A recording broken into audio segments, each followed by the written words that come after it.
కాశీఖండంలో శివుడు సాక్షాత్ అమ్మవారితో మాట్లాడుతూ అష్టాదశ యోగ పీఠికాధిష్టాత్రి అని సంబోధిస్తాడు అన్నపూర్ణాదేవిని. అంటే ఇక్కడున్న అన్నపూర్ణ లేదా విశాలాక్షి అష్టాదశ పీఠికా అధిష్టాత్రిట. పైగా యోగ పీఠాల్లో అధిష్టానముగా ఉన్న విశాలాక్షి అని చెప్పడంలో అర్థం ఏంటంటే ఈ విశాలాక్షి మొత్తం అన్ని శక్తి పీఠాల సమూహమూర్తిగానే గమనించవచ్చు మనం ఇక్కడ.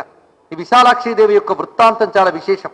అసలు విశాలాక్షి అన్నపూర్ణకు సంబంధించి చాలా పెద్ద కథే మనకు పురాణాల్లో కనబడుతున్నటువంటిది. మనం కామాక్షి కథ చెప్పినప్పుడు కూడా ఇంచుమించు చెప్పుకున్నాం. కానీ ఇక్కడ ప్రధానంగా విశాలాక్షి అన్నపూర్ణ అనే నామం గురించి ఆలోచిస్తేనే అద్భుతం. విశాలాక్షి అన్నపూర్ణ ఇద్దరు కాదు, మనకు ఆలయాలు అయితే 2 ఉన్నాయి కానీ ఒక్కరే ఆవిడ. విశాలాక్షి అన్నపూర్ణ ఒక్క తల్లి. అన్నపూర్ణ అంటే అన్నం పెట్టే తల్లి. అన్నం పెట్టే తల్లికి ఉండవలసిన లక్షణం విశాలాక్షి అండి. ఎందుకంటే ఆవిడ ప్రపంచానికి అంతటికీ అన్నం పెడుతుంది. ప్రపంచం అంటే ఏ ప్రపంచం?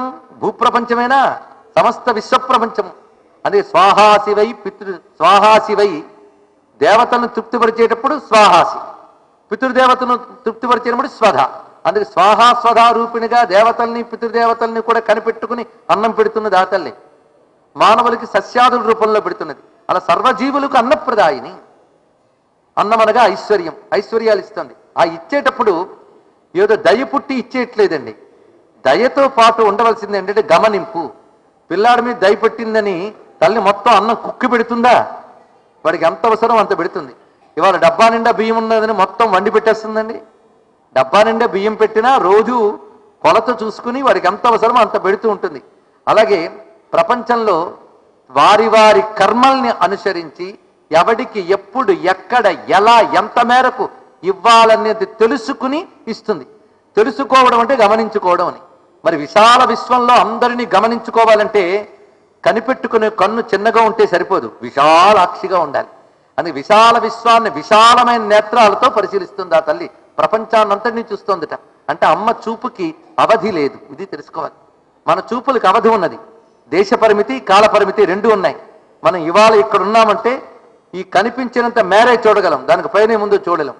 అలాగే ఇప్పటి కాలాన్నే మనం చూడగలం, నిన్నని రేపుని చూడలేం. కానీ అమ్మ చూపు అలా కాదు. దేశ దిక్కాల పరిమితులు అమ్మ చూపుకు లేవు. అందుకే అపరిమితమైన దర్శన శక్తి కలిది కనుక విశాలాక్షి. అంతగా ప్రపంచంలో అణువు మొదలు బ్రహ్మాండాలన్నిటి పరిశీలించుకుంటోంది గనక ఎవరికి ఎంత పెట్టాలో తెలిసిన తల్లి. కనిపెట్టుకొనుట తిని పెట్టేటటువంటి తల్లి కూడా. అందుకే కనిపెట్టే తల్లి ఆవిడే, మనకి తిండికి పెట్టే తల్లి ఆవిడే. అందుకే కనిపెట్టేది అంటే విశాలాక్షి, తిండి పెట్టేది అంటే అన్నపూర్ణ. అందుకు విశాలాక్షి అన్నపూర్ణ నామములు 2 అంత గొప్పగా చెప్పబడుతున్నాయి. ఇది నిజానికి సమస్త దుర్గా స్వరూపుడండి. దేవీ భాగవతంలో ఈ తల్లి చరిత్ర చాలా విస్తారంగా ఉన్నది. ఎందుకంటే దుర్గముడు అనే రాక్షసుని సంహరించడానికి దేవతలందరూ ప్రార్థన చేస్తే అమ్మవారు సంపూర్ణమైన శక్తిగా ఆవిర్భవించారు. ఎప్పుడు అసుర సంహారం చేసేటప్పుడు అమ్మవారికి దుర్గా అని పేరు. కానీ ఆవిడ వస్తూనే ఏం చేసిందంటే అంతవరకు రాక్షసుడి బాధల వల్ల కరువుతో బాధపడుతున్నటువంటి లోకానికి ఆవిడ అమృత వృష్టి కురిపించింది. ఒక్కసారి అనంత నేత్రముల నుంచి కరుణామృత వృష్టి కురిపించింది. ఇదే అరుణాం కరుణా తరంగితాక్షి. ఆ అమృత వృష్టి కురిపించింది అనంత నేత్రముల నుంచి గనక అనంతాక్షి అని పేరు పెట్టారు. తర్వాత వాళ్ళందరూ కూడా అమ్మ ఆకలేస్తోందమ్మా, ఈ రాక్షసుడి వల్ల కొన్ని ఏళ్ళై భూమిలో పంట అనేది లేదు అంటే అమ్మ దయతో తన శరీరం నుంచి శాకములను ఉత్పన్నం చేసిందిట. అందుకే అనంతాక్షి వెంటనే శాకంభరి అయిపోయిందిట. ఆ తర్వాత ఆ తల్లి దుర్గముడైన రాక్షసుని సంహరించి దుర్గ అయిందిట. ఈ దుర్గముడిని సంహరించేటప్పుడు అమ్మ నుంచి అనేక శక్తులు వచ్చాయని ఒక వర్ణన ఉన్నది. కేవలం కథాదృష్టితో దాటేస్తారు అందరూ. అక్కడ దశమహావిద్యల పేర్లు ఉన్నాయండి, ఇది తెలుసుకోవాల్సింది. దశమహావిద్యలే కాదు, అందులో తులజాదేవి పేరుంది అక్కడ. మనం మొన్న చెప్పుకున్న 3.5 నక్షత్రములు, అందులో తులజాదేవి పేరు కూడా చెప్పారు అక్కడ. అంటే అనేక పీఠ శక్తులు తల్లి శరీరం నుంచి వచ్చినట్టు చూపించారు. ఇప్పుడు కొంతమంది ఈ దశమహావిద్యలు శక్తిపీఠాలు ఎక్కడి నుంచి వచ్చాయంటే దుర్గముడితో అమ్మవారు యుద్ధం చేస్తున్నప్పుడు ఆమె శరీరం నుంచి వచ్చాయని రాశారు. కొందరేం రాశారు అంటే అమ్మవారు దక్షయజ్ఞ విధ్వంస సమయంలో వెళ్ళేటప్పుడు దశమహావిద్యలుగా వ్యక్తమైంది, యజ్ఞ విధ్వంసం అయిన తర్వాత శక్తిపీఠాలుగా వ్యక్తమైంది. 2 ఒకే సతీదేవి. ఇలా కొందరు రాశారు. ఏది నిజం? 2 నిజమే. ఎందుకంటే అమ్మవారు తన నుంచి రూపాలను ఏదో ఒక్క సమయంలోనే వ్యక్తం చేస్తుందా? సూర్యుడు ఏదో ఒక్కరోజే కిరణాలు చూపిస్తారా తన నుంచి? అదేవిధంగా అమ్మవారు అనేక సమయాల్లో తన నుంచి తనలో ఉన్న శక్తిపీఠాలన్నీ చూపించారు. అందుకు అమ్మ ఒకసారి బయట పెట్టిందంటే అమ్మ ఖాళీ అయిపోయిందని అర్థం కాదు. ఎప్పుడైనా అమ్మ సమస్త శక్తి పీఠాల యొక్క సమూహ రూపమే. ఇది తెలుసుకోవలసినటువంటిది. అందుకే ఆ కథలో కూడా అమ్మ సమస్త శక్తి పీఠాల రూపంగానే చూపించారు. అక్కడ ఇప్పుడు అమ్మవారికి ఎన్ని పేర్లు వచ్చాయి చూడండి. అనంతాక్షి, శాకంభరి, దుర్గా, నాలుగవది అనేక శక్తి రూపాలను వ్యక్తం చేసింది. 4 సమన్వయించుకుంటే అనంతాక్షి, శాకంభరే, విశాలాక్షి, అన్నపూర్ణ. ఆవిడే సర్వశక్తుల్ని తన నుంచి వ్యక్తం చేసింది అంటే ఆ విశాలాక్షి అన్నపూర్ణయే సర్వశక్తులకి సర్వశక్తి పీఠాలకి మూలకారిణి శక్తి. ఇది గ్రహించుకోవాల్సిన గొప్ప అంశం. పైగా సాధకుడు సాధన చేస్తూ ఉంటే ఇప్పుడు మనం ఎప్పుడైనా ఇప్పుడున్న స్థితిని ఆలోచిస్తాం, మన గతం గురించి ఆలోచించాం. అవునా లేదా? ఇప్పుడు బాగానే ఉన్నాం అనిపిస్తుంది, ఇప్పుడు మంచివాళ్ళం. గతంలో ఈ బతుకులోనే ఠికానా లేదు, వెరగడి బతుకుల్లో ఏమిటో మనకు తెలియదు. కానీ జీవుడు అన్ని కర్మగతులు తెలిసిన తల్లి ఆవిడ విశాలాక్షి గమనించుకుంటుంది. అందుకు వాడి కర్మలకు అనుగుణంగా వాడు తట్టుకోగలిగే విధంగా అనుగ్రహిస్తుంది. కనుక మన సాధన మనం చేసుకుపోవడమే. నీ సాధన ఎంతటిదో అనేది విశాలాక్షిగా ఆవిడ గమనిస్తుంది. నీ సాధనకి ఫలమైన అన్నములన్నీ ఇచ్చే అన్నపూర్ణగా ప్రకాశిస్తున్నది. ఆవిడిచ్చే అసలు అన్నం ఏమిటాయి అంటే బ్రహ్మ విద్య. ఆ అన్నం పెడితే జ్ఞాన వైరాగ్యాలు 2 కలుగుతాయి. అందుకే జ్ఞాన వైరాగ్య సిద్ధ్యర్థం భిక్షాందేహిచ పార్వతి. ఈ తల్లి యొక్క నామములు విశాలాక్షి అన్నపూర్ణ నామములే ఒక మహామంత్రంగా చెప్పబడుతున్నది. అందుకే కామాక్షి, విశాలాక్షి, అక్షి పేర్లలో చెప్పబడుతున్నటువంటి గొప్ప విషయం. ఈ తల్లికి సంబంధించి అన్నపూర్ణ ఉపనిషత్తు ఉందండి. ఆశ్చర్యకరం. ఈ ఉపనిషత్తు అంతా కూడాను ఈ తల్లి యొక్క బ్రహ్మ విద్యా స్వరూపాన్ని చూపిస్తుంది. అన్నపూర్ణ ఉపాసన చాలా ప్రత్యేకమైన ఉపాసన మనకు ఉన్నది. అన్నపూర్ణాం విశాలాక్షిం స్మయమాన ముఖాంబుజాం అని వర్ణించారు ఇక్కడ. అంటే అన్నపూర్ణ విశాలాక్షి 2 కాదు అని మనకు ఉపనిషత్తు బట్టి తెలుస్తున్నది. అంతేకాదు సుబ్రహ్మణ్య స్వామి అగస్త్యుల వారికి అమ్మవారి గురించి చెప్తూ అన్నపూర్ణ విశాలాక్షి అనడి పేళ్ల అస్మదంబ అంటాడు ఇక్కడ. అస్మదంబ అంటే మా అమ్మ అన్నపూర్ణ విశాలాక్షి అనడి పేళ్లతో ఉంటుందండి. ఈ తల్లి అలిగిన వ్యాసుడికి అన్నం పెట్టిందండి ముత్తైదు రూపంతో వచ్చి. వేద పురాణ శాస్త్ర పదవీ నదవీయసి అయిన పెద్ద ముత్తైదువ కాశికానగరహాటక పీఠ శిఖాధిరూఢ అయ్యాదిమ శక్తి అని అన్నపూర్ణమ్మ గురించి వర్ణించారు శ్రీనాథ మహాకవి. ఈ తల్లి కాశీక్షేత్రంలో ఆకలి అనేది లేకుండా అందరినీ కనిపెట్టుకుంటూ ఉంటుందట జగదంబ. అయితే విశాలాక్షి విశ్వనాథుల్ని ఎక్కడ ధ్యానించినా కనిపెట్టుకుంటారు. కనుక విశాలాక్షి విశ్వనాథుల యొక్క తత్వాన్ని మనం ఇక్కడ తెలుసుకున్నాం. ఇంకొక అద్భుతమైన భావన చేశాడు ఒక భక్తుడు. ఏమిటంటే ఆయన ఎవడయ్యా అంటే విశ్వనాథుట. విశ్వనాథుడు ఎక్కడుంటాడు? ఇది పెద్ద ప్రశ్న. ఎక్కడుంటాడు? విశ్వమంతా ఉంటాడు. కాశీలోనా? సాధారణంగా పాలించేవాడు క్యాపిటల్ సిటీలో కూర్చోవాలి. కానీ ఈయన క్యాపిటల్ సిటీలో కూర్చోట అందరిలో కూర్చుంటాడు. అంతా ఉండి ఇలాంటి రాజు ఎక్కడ దొరుకుతాడండి? అంతటా వ్యాపించి పోయి పాలించేవట. అందుకే విశ్వేశ్వరుడు విశ్వరూపుడు ఒక్కడే. విశ్వరూపం విరూపాక్షం అని చదువుతున్నామా లేదా? విశ్వరూపం విరూపాక్షం అది ఇక్కడ తెలుసుకోవచ్చు. అందుకే ఊర్ధ్వరేతం విరూపాక్షం విశ్వరూపాయవై నమో నమః. అక్కడ ఊర్ధ్వరేతస్కుడు విరూపాక్షుడు ఆయన శివుడు, విశ్వరూపాయవై నమో నమః. ఇప్పుడు ఆయన విశ్వేశ్వరుడా విశ్వరూపుడా? ఇప్పుడు ఒక విత్తనం చెట్టు అయ్యిందండి. ఎక్కడికి పోయింది ఆ విత్తనం? చెట్టుగా వ్యక్తమైంది.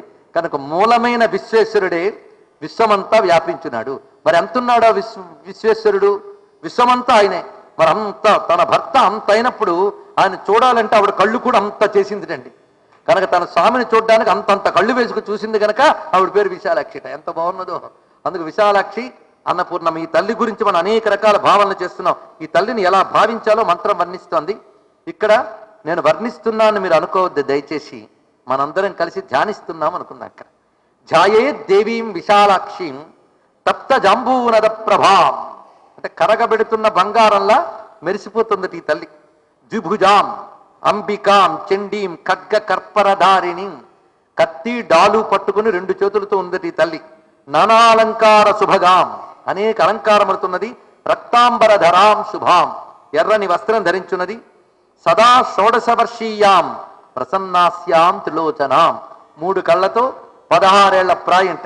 ఈ 16 ఏళ్ల ప్రాయం ఎప్పుడు ఉంటుంది ఆవిడికి? నిత్య యవ్వన అని అన్నారు కదా. నిత్య యవ్వనగా ఉన్నది. ప్రసన్నాస్యాం ప్రసన్నమైన వదనం. ముండమాలాధరీం ముండమాల అంటే కపాలమాల ధరించి ఉన్నది. రమ్యాం పీనోన్నత పయోధరాం శివోపరి మహాదేవీం శివుడిపై కూర్చుందుట.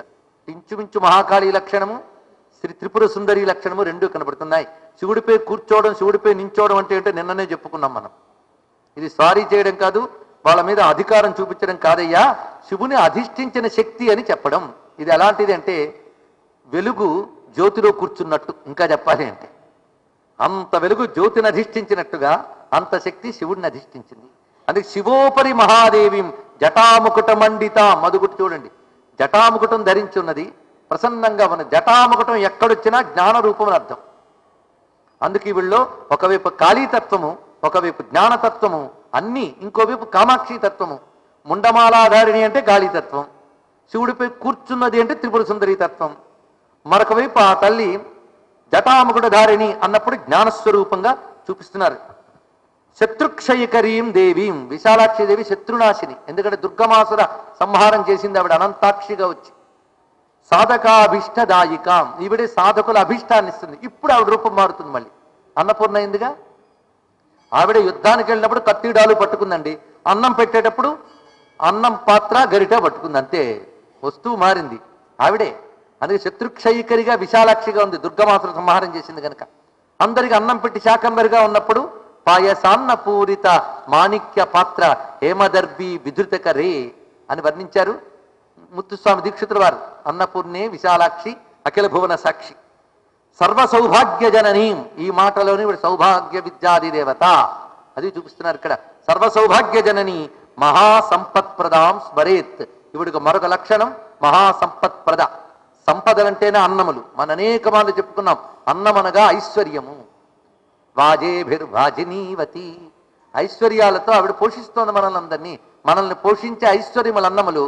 ఆ అన్నములు ఆవిడ దగ్గర కొదవ లేకుండా ఉన్నాయండి. అన్నపూర్ణే సదాపూర్ణే. ఇవాళ అన్నం పెట్టిందంటే రేపు భాండారం ఖాళీ అవుతుందని ఏం లేదుట. ఆవిడ భాండారానికి ఖాళీ లేదు.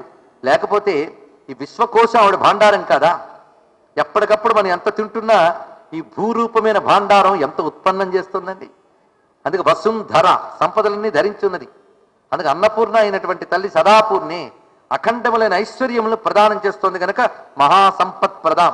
ఇక్కడ దేవతా స్వరూపాన్ని, స్వభావాన్ని, ప్రయోజనాన్ని అన్నిటినీ చూపిస్తున్నారు ఇక్కడ ఇలాంటి తల్లి.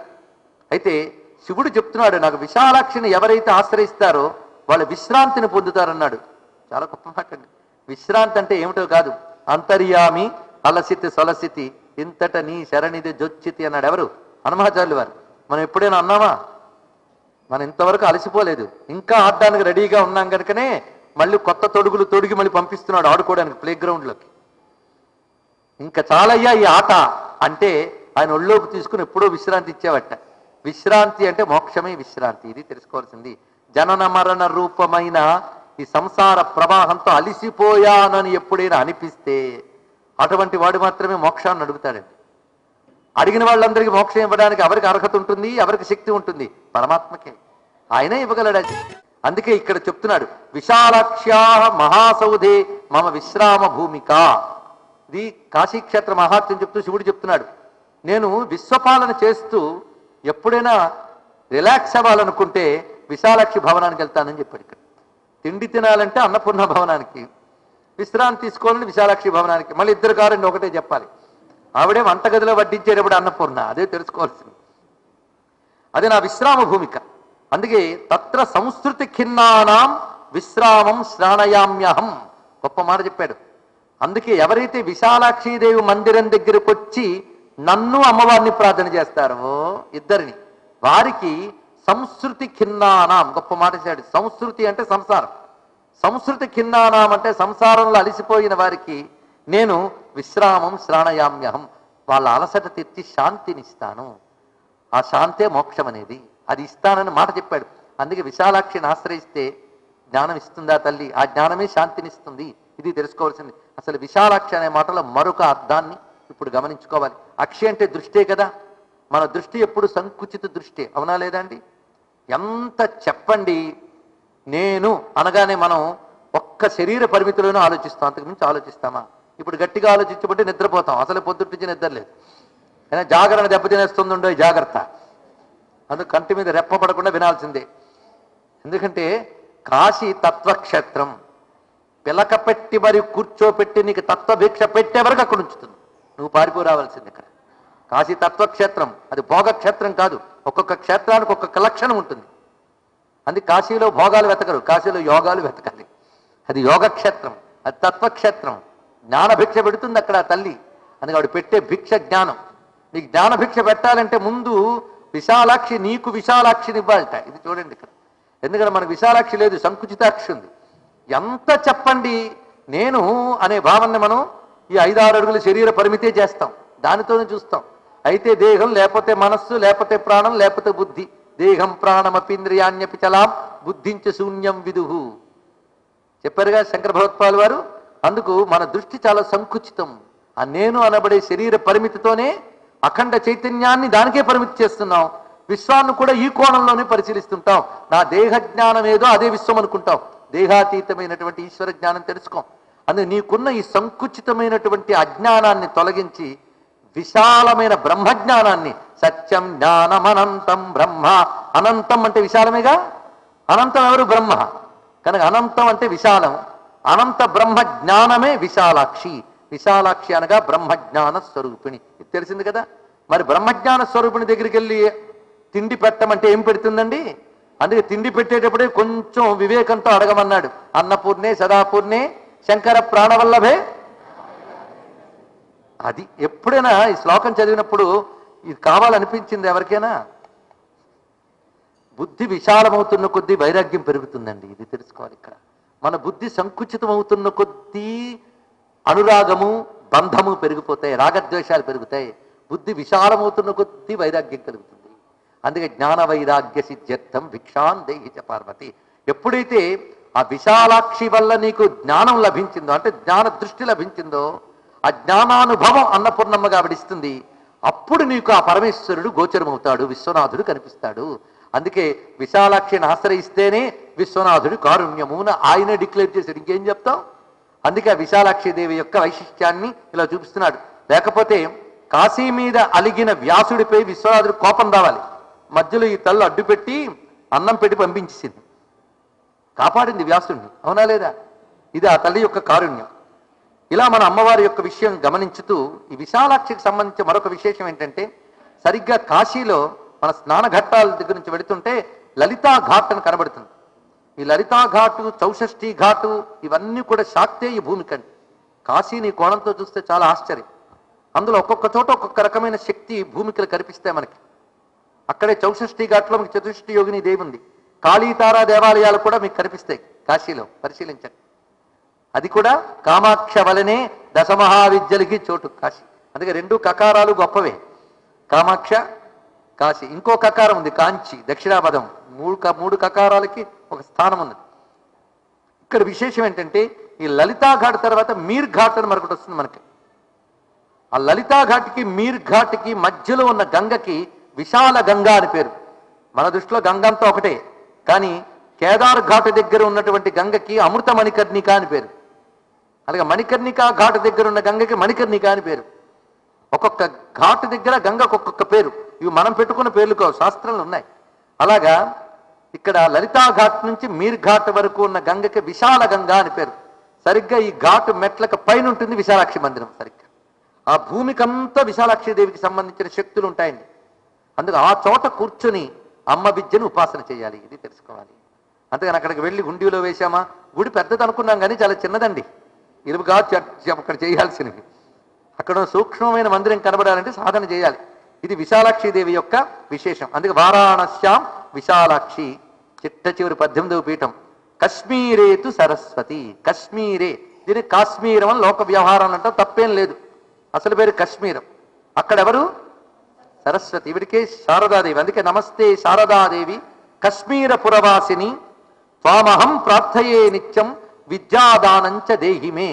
ఇది సరస్వతి రహస్యోపనిషత్తు అనే దాంట్లో శ్లోకం అండి. ఉపనిషత్తులు ఎందే కాశ్మీర పురవాసిని అని చెప్పబడింది అంటే అక్కడ కశ్మీరం ఏది? అది దివ్య భూమికల్లో కశ్మీరం ఉంది మన శరీరంలో. దానికి ఇక్కడ కా అనే శబ్దమే శిరస్సుని చెప్తుంది. ఇక్కడ శిరస్థానంలో ఉన్నటువంటి రకరకాల భూమికలు, జ్ఞానేంద్రియ స్థానంలో అందులో ఒక తోట అది. అందుకే భారతదేశానికి శిరస్సు కశ్మీరం, మన శరీరం శిరస్సు కూడా కశ్మీరమే. అందుకే ఎప్పుడైనా శిరస్సు జ్ఞాన ప్రధాన క్షేత్రమే. అందుకే అంతే కదండి, తలకాయ కదా జ్ఞానానికి ఆధారం. అందుకే భారతదేశానికి తలకాయ అయిన కశ్మీరమే జ్ఞానరూపిణి సరస్వతీదేవికి ఆధారం. ఇది ఆలోచించాం. అంతేకాదు మహానుభావులైన ఆదిశంకర భగవత్పాదుల వారు వెళ్ళేటప్పటికీ అక్కడ సరస్వతి పీఠం ఉంది, సర్వజ్ఞ పీఠం. చిత్రం ఏంటంటే ఎవరెవరు మహాపండితులు వచ్చి గెలుస్తారో వాళ్ళు ఏ దిక్కు నుంచి వచ్చారో ఆ ద్వారములు తెరిచేవారట. ఎప్పుడు దక్షిణ ద్వారం తెరవబడలే, మూసే ఉంది. శంకర భగవత్పాదుల ద్వారా తెరయబడిందండి మహానుభావుడు వల్ల. ఆయన సర్వజ్ఞ పీఠ సింహాసనం ఎక్కాడు. అది సరస్వతీదేవి భూమికి, అది తెలుసుకోవాలి. అలాంటిది కశ్మీరము. అయితే ఇప్పుడు కాశ్మీరానికి వెళ్ళాం కానీ అక్కడ ఏం కనబడలేదండి. కూడదు, కనబడుతుంది. అమ్మను ప్రార్థించాలి.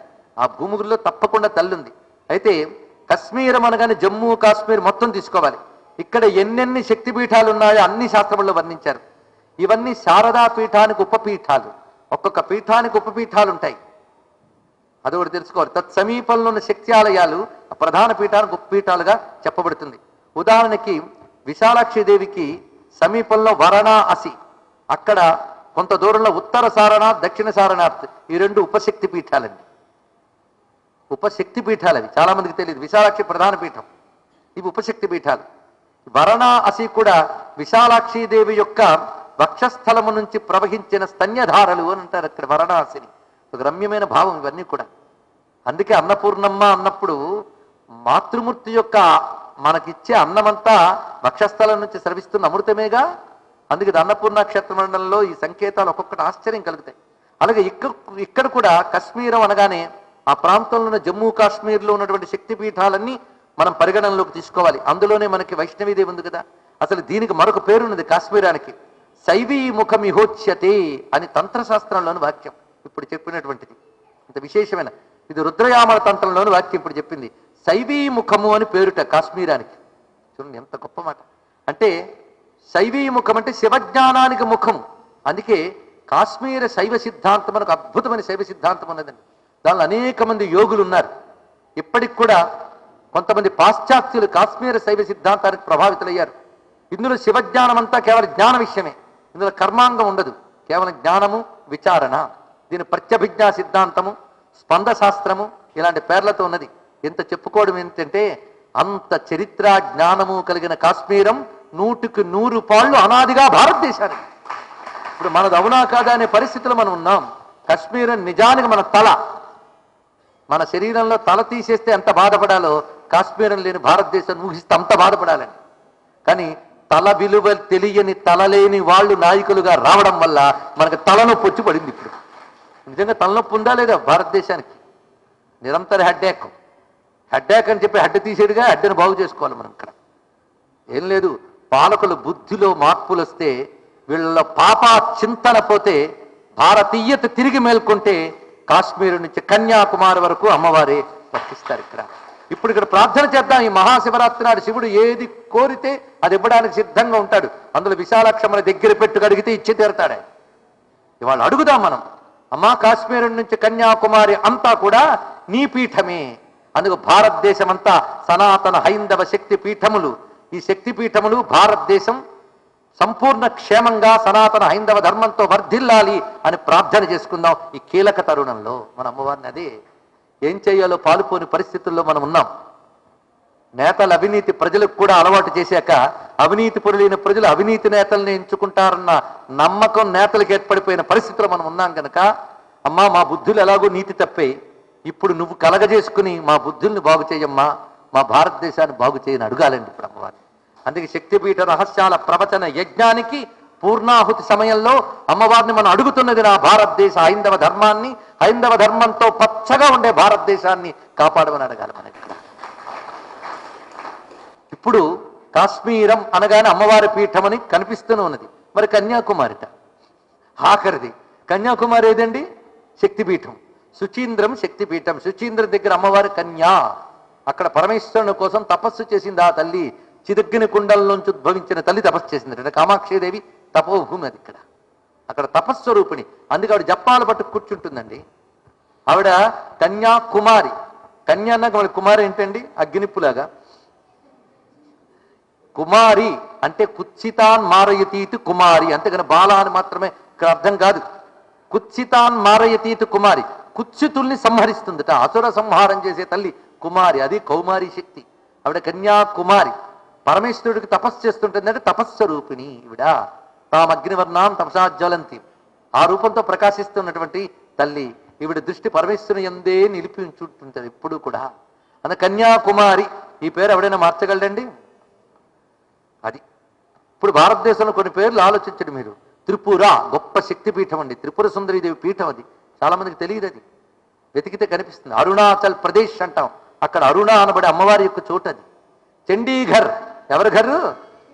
చండీఘర్, ఆవిడదే. ఇలా వెతుకుతూ ఉంటే శ్రీశైలం పేరు ఎవరు మార్చగలరు?